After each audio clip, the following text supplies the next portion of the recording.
टप्पा न मारे, और मजा है कि वो तो नहीं मारता था, एक लड़का बाहर बैठता था, वो सिक्का मार देता था और देते थे। अब चल रहा था, मैंने कहा इसकी क्या मतलब है, हम भरोसा करें देश के नागरिक पर। मैंने आकर के वो अटेस्ट करने वाली सारी प्रथा को खत्म कर दिया, देश के लोगों को लाभ हुआ। हमने बदलाव के लिए काम करना चाहिए, सुधारों के लिए काम करना चाहिए। अब हमारे यहाँ इंटरव्यू होते थे, मैं अभी भी हैरान हूं जी। एक व्यक्ति एक दरवाजे से अंदर आता है, 3 लोगों की पैनल बैठी है, उसका मुंह देखने, नाम भी पूरा पूछते नहीं, 30 सेकंड में निकल जाता है हजारों, और वो इंटरव्यू कॉल होता है और फिर ऑर्डर दिए जाता है। हमने कहा भाई क्या मतलब है, उसका जो एजुकेशन क्वालिफिकेशन है उसके सारे इकट्ठा करो, मेरिट के आधार पर कंप्यूटर को पूछो, वो जवाब दे देगा।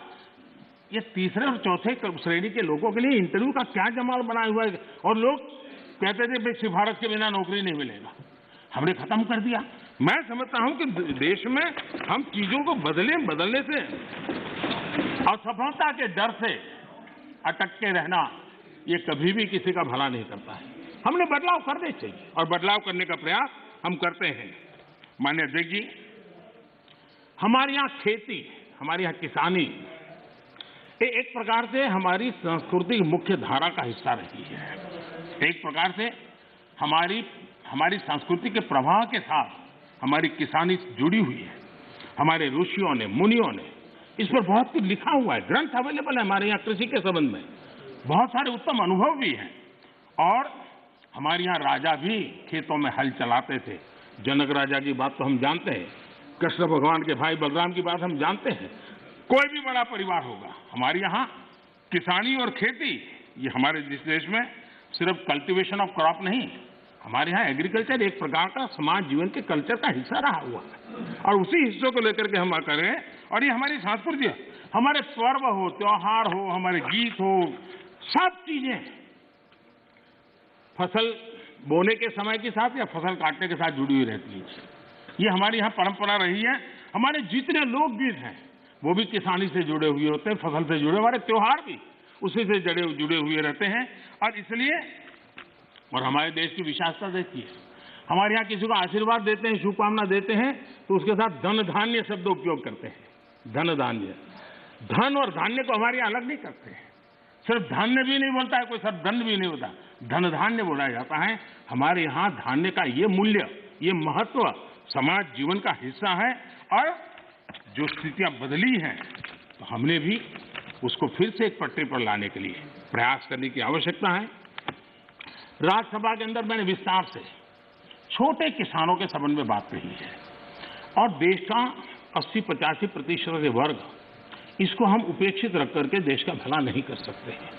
हमने उसके लिए कुछ सोचना ही होगा और बड़ी नक्करता के साथ हमने सोचना होगा। और मैंने गिन करके बताया है कि छोटे किसानों की कैसी उपेक्षा हुई है, किसानों के नाम पे हुई है। उसमें एक बदलाव बहुत जरूरी है। और आपको भी, ये छोटा किसान जाग जाएगा तो जवाब आपको भी देना पड़ेगा, ये मैं पूरी तरह समझता हूं।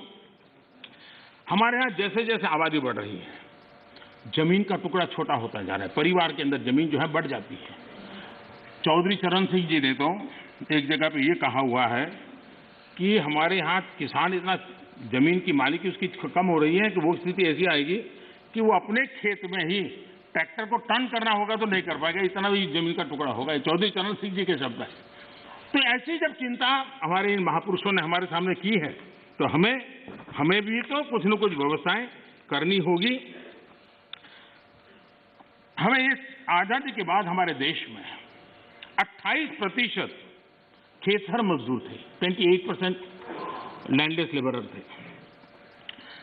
10 साल पहले जो सेंसस हुआ उसमें ये जनसंख्या, खेतीहर संख्या 28 से 55% हो गई। अब ये किसी भी देश के लिए चिंता का विषय होना चाहिए कि 28 से हमारा खेतहर मजदूर 55% पर पहुंच गया है। और जमीन कम होने के कारण, खेती से जो रिटर्न मिलना चाहिए वो नहीं मिलने के कारण उसके जीवन में ये मुसीबत आई है। और वो मजदूरी करने पर, किसी और के खेत में जाकर के मजदूरी होने पर मजबूर हो गया है। और दुर्भाग्य है कि हमारे देश में खेती में निवेश जो होना चाहिए वो नहीं हो रहा है। सरकार उतना कर नहीं पा रही है, राज्य सरकारें भी नहीं कर पा रही है, और किसान खुद भी नहीं कर पा रहा है। जो कुछ उसको निकलता है बच्चों को पालने में और पेट भरने में उसका चला जाता है। और इसलिए निवेश की बहुत बड़ी आवश्यकता है। जब तक हम निवेश नहीं लाएंगे, जब तक हम हमारी खेती को आधुनिक नहीं करेंगे, हम जब तक छोटे से छोटे किसान की भलाई के लिए व्यवस्थाएं विकसित नहीं करेंगे, हम